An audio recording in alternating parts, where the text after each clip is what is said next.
જય માતાજી મિત્રો, કેમ છો બધા મજામાં? તો તમારું સ્વાગત છે આજના મારા એક લોંગ વ્લોગમાં. તો મિત્રો 2-3 દિવસથી આપણી ચેનલમાં મારા લોંગ વ્લોગ નહોતા આવતા. એનું કારણ એક જ હતું કે મારે ગરદનનો દુખાવો વધારે હોવાથી આ વ્લોગ હું ન ઉતારી શક્યો. એના બદલ મને માફ કરજો. અને મિત્રો આપણે 2 મિની વ્લોગ બનાવ્યા હતા, અડધો કલાકના ટાઈમ લઈને. મતલબ મિત્રો આપણે એડિટિંગ કરવાની 1 કલાક ટાઈમ નીકળ્યો હતો.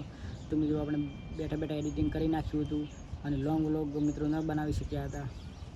તો મિત્રો અત્યારે વાગી ગયા છે 6 અને આપણે ઢળતી સાંજનો નજારો જોઈ લો.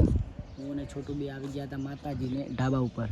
તો મિત્રો હવે આપણે ઘર તરફ જવાનું છે, કારણ કે દૂધનો સમય થઈ ગયો છે અને આપણે ઘરે જઈને સામે ડેરી આવવાનું છે દૂધ ભરાવવા. તો તમે વ્લોગમાં બન્યા રહેજો તો ઘર સુધી. ફાઇનલી આપણે નીચે આવી ગયા છીએ.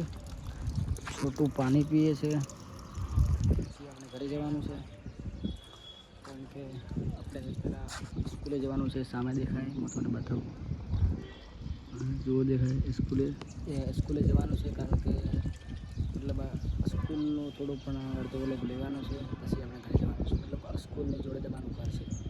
તો મિત્રો આપણે સ્કૂલમાં જઈએ અને સ્કૂલથી કેટલું દૂર મારું ઘર છે એ તમને હું બતાવીશ. તો વ્લોગમાં બન્યા. મિત્રો સામેરી સ્કૂલ છે, સ્કૂલમાં આપણે જઈને તમને ચાલો. ફાઇનલી મિત્રો આપણે સ્કૂલની અંદર આવી ગયા છે, પ્રવેશ કરી લીધો છે. પણ મિત્રો એક વાતની ડર છે કે જો કોઈ સાહેબ ના હોય તો.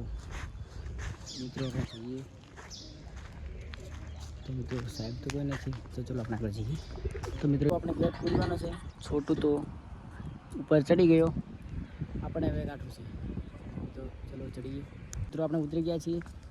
હવે આપણે ઘર બાજુ જઈએ, કારણ કે વધારે મોટો વ્લોગ ના થાય એટલા માટે આપણે એન્ડ કરી દઈએ. તો મિત્રો બતાવું તમને કે આ સામે રહ્યું મારું ઘર છે અને આ છે મિત્રો સ્કૂલ. તો આ છે છોટું. તો મિત્રો તમે જોઈ લીધું, ફાઇનલી કેવું લાગ્યું કમેન્ટ કરીને જરૂરથી જણાવજો. આટલે આ મારો વ્લોગ પૂર્ણ થાય છે. તો તમને આ વ્લોગ ગમે તો લાઈક કરજો, શેર કરજો અને સબસ્ક્રાઈબ તો જરૂર કરજો. જય માતાજી.